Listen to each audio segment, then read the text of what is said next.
Monsieur Pavageau, vos noms, prénoms, vous jurez de dire la vérité, rien que la vérité, toute la vérité. Vous levez la main droite et vous dites « je le jure ».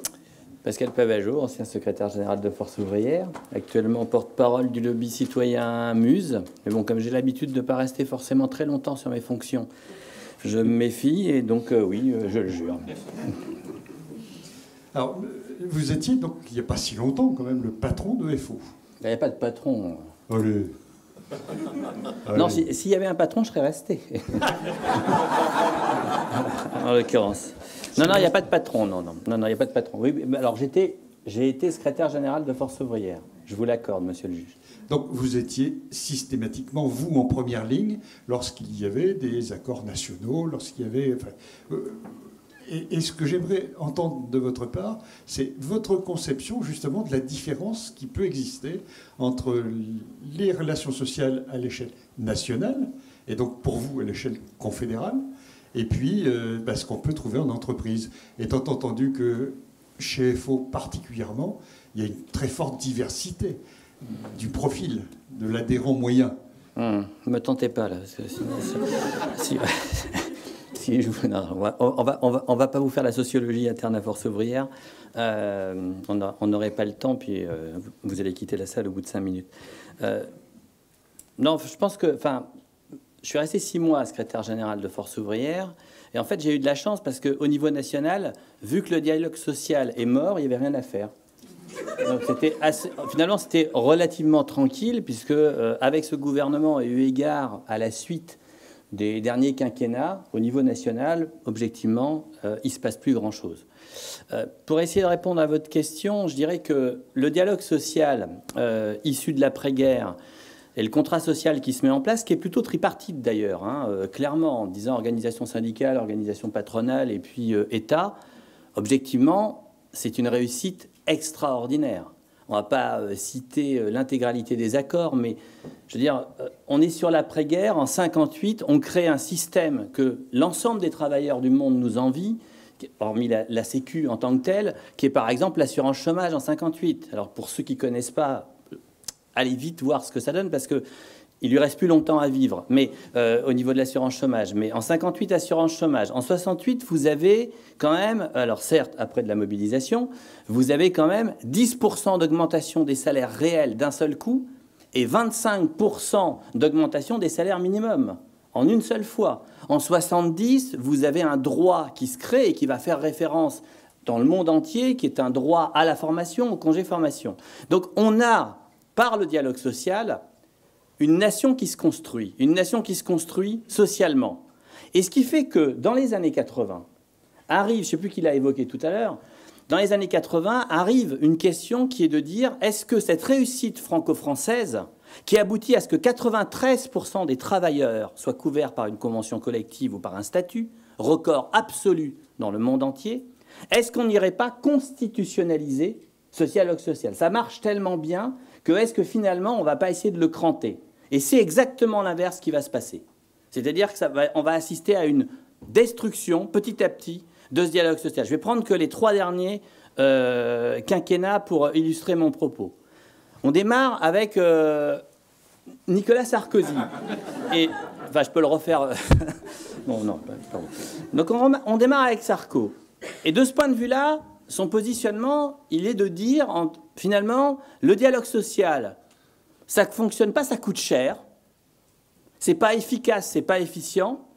Puis il y a trop d'organisations syndicales et patronales. Au demeurant, sur le plan national, on n'est que 8. Et sur le plan patronal, ils sont 3. C'est pas excessif. Et puis le pluralisme syndical, c'est aussi ce qui fait la démocratie et qui fait qu'on peut se parler. Et que toutes les tendances, qu'elles soient patronales ou qu'elles soient de la part des salariés, se retrouvent à un moment donné autour de la table. Moi, j'aimerais bien qu'on qualifie une nation dans laquelle il n'existerait plus qu'un syndicat et qu'un parti politique. Il y en a qui en rêvent, mais heureusement, pour l'instant, ça n'a pas abouti. Donc, on se paye la loi de 2008. La loi de 2008 qui transforme les organisations syndicales en véritables partis politiques, qui sont en opposition permanente, qui doivent faire campagne électorale dans l'entreprise, dans la branche au niveau national, en permanence, donc qui s'opposent, donc qui sont dans l'incapacité de faire bloc, ce qu'elles ont toujours fait depuis l'après-guerre. Et à partir de ce moment-là, on se retrouve dans une situation complètement ubuesque, qui est qu'il faut aller gagner sa représentativité, non pas sur la base du fond de positionnement, de revendication et d'adhérents, mais simplement sur du vote, avec tout ce que ça peut signifier en termes de fausseté pour obtenir le bon vote de la part de monsieur et madame tout le monde à l'échelle de l'entreprise. Là-dessus se greffe une situation que moi j'ai trouvée absolument intolérable, c'est qu'en plus, on a des organisations syndicales qui s'allient avec des organisations patronales, cadres, pour une position commune, et c'est eux-mêmes qui vont décrire la longueur de la chaîne ou de la laisse et la taille de la muselière qui vont nous être mises au cou. Enfin, juste pour les organisations syndicales, parce que pour les organisations patronales, à ce moment-là, en 2008, elles peuvent toujours continuer à aboyer comme elles veulent et à aller faire pipi où elles veulent. Hein. Par contre, les organisations syndicales, c'est coucouche-panier et au pied. Alors, on tente de nous donner une petite croquette à ce moment-là, en disant « loi Larcher », on va vous questionner de temps à autre. Sauf que la loi Larcher, sa conséquence au bout du bout, c'est de nous dire régulièrement, on vous fait venir au pied, et puis on nous questionne 2 minutes, et puis c'est tout. Et puis ça profite à la presse pour venir cataloguer le monde syndical en disant c'est soit le pitbull, soit le caniche à Chamémère. Alors, moi, j'ai bien connu aussi un chihuahua. Le chihuahua, c'est petit, ça aboie tout le temps, mais ça ne mord pas. Voilà, donc ça aussi, ça existe dans le monde syndical. Donc on a voulu absolument museler, dans un premier temps, les organisations syndicales. Arrive ensuite François Hollande. Donc avec François Hollande, le dialogue social, il se transforme finalement en une espèce d'arche de Noé, où on invite tout le monde, et on se met à voguer sur un océan de blabla avec les conférences sociales, les conférences environnementales, bref, on dilue tout ça. Et au résultat, et ça c'est très important, la norme sociale échappe aux représentants du monde du travail pour devenir totalement étatisée en la créant et en finalement questionnant la terre entière. Ça, c'est la stratégie à ce moment-là qu'on a avec François Hollande. La goutte d'eau qui fait déborder le vase, c'est à travers, vous l'avez cité tout à l'heure, la loi Rebsamen, la loi Macron, parce qu'il y a une loi Macron à ce moment-là, la loi El Khomri, qui est de tout renvoyer l'intégralité sur l'entreprise et de dire au délégué syndical, tu ne sais pas nager, mais tu sautes dans le grand bain, sans bouée, sans brassard et sans maître nageur, puisqu'on te coupe le back-office avec le niveau national, et en fait, c'est des merdes zizi, chacun pour soi, au niveau local. Cet affaiblissement du dialogue social national, ça aboutit à ce que finalement, au niveau national, à ce moment-là, ça devient un navire sans capitaine, avec une véritable balkanisation de la norme sociale pour aboutir peu ou prou, et on est en train d'y prendre le chemin, avec une logique de code du travail par entreprise. À ce moment-là, enfin, comme la Haute-Seu, en termes de philosophie, finalement, le gouvernement Hollande dit « Mon chien n'aime pas les saucisses, la preuve, je ne lui en donne jamais ». Au niveau national, les organisations syndicales ne répondent jamais, la preuve, je ne les interroge pas. C'est exactement ce qui se passe à ce moment-là. Et puis arrive Jupiter. Je la refais. Et puis arrive Jupiter. Normalement, vous devez faire « Ah !» Merci pour lui. Il renforce la tendance de ses prédécesseurs, alors à l'heure avec ses ordonnances, hein, alors 2007, 2008, 2017, 2018, etc. Enfin, il était déjà un peu à l'origine, puisque vous savez tous que la loi El Khomri, c'est en fait la loi Noé. Alors je donne Noé. Donc en fait, qui a été interdite parce qu'à l'époque, Jupiter et s'entend pas. J'arrête.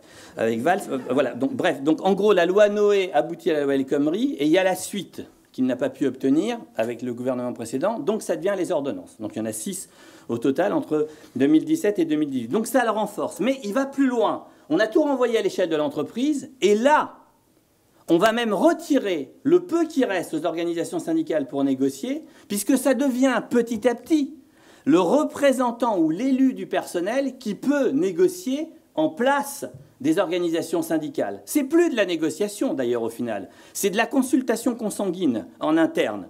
Parce qu'à un moment donné, le back-office, il est totalement coupé. On a des gens qui sont élus par le personnel, en direct, en prise directe, uniquement avec le DRH, et sans capacité de pouvoir être formés, de pouvoir s'extérioriser, de pouvoir s'élever à tous les sens du terme lors de la discussion et de la négociation. C'est pas Lao Tse, ça doit être l'autre, c'était lequel Confucius. C'est Confucius qui disait « c'est quand la mer se retire que l'on voit ceux qui se baignent sans maillot ». Et là, avec l'attraction jupitérienne, la marée est très très basse et il y a de plus en plus de nudistes. Monsieur Pavageau, 2 minutes.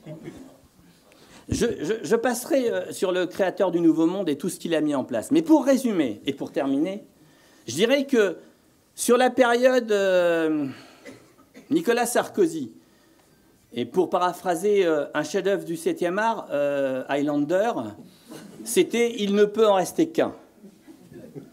Avec François Hollande, ça a été « dilué pour mieux régner ». Et avec Jupiter, c'est « je pense, donc tu suis ».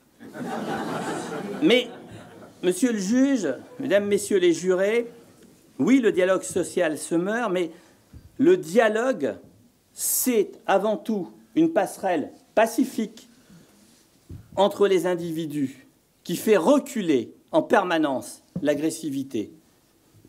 Vouloir couper pont après pont du dialogue social, c'est prendre le risque de créer une colère chez celles et ceux qui se sentent oubliés, abandonnés par la République. Vouloir faire croire, vouloir faire passer l'autre pour invisible, c'est créer les conditions d'une véritable violence sourde qui n'aura d'autre moyen, et quelle qu'en soit sa couleur, que la révolte pour se faire entendre. Je vous remercie.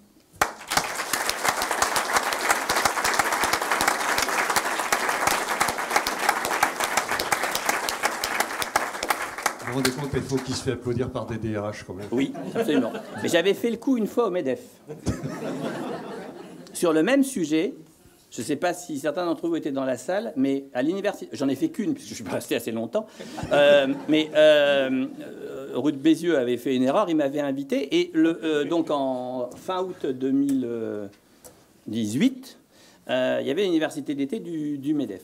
Avec un slogan d'ailleurs qui était assez marrant, c'était on est pour la séparation du MEDEF et de l'État. Enfin, c'est pour la blague. Mais il y avait cette histoire avec les chefs d'entreprise.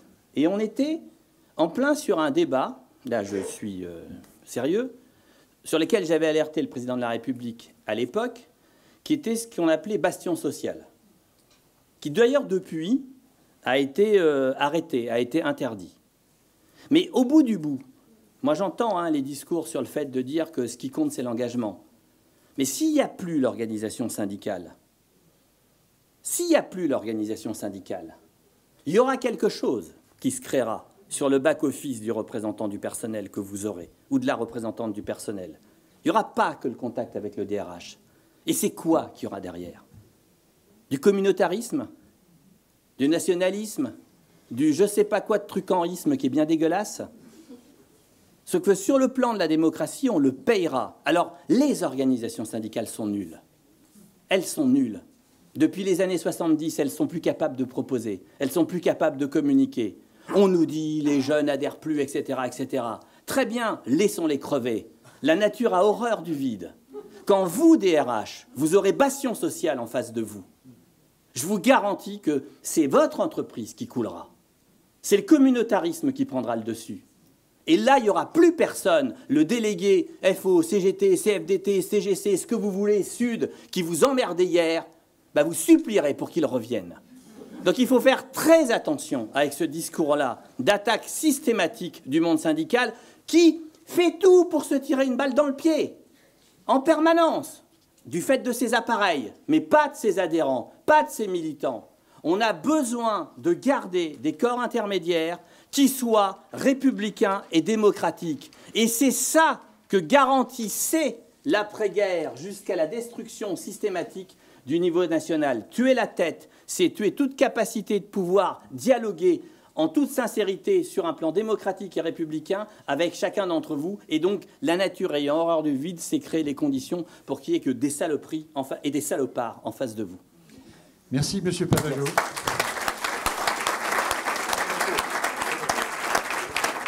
Merci.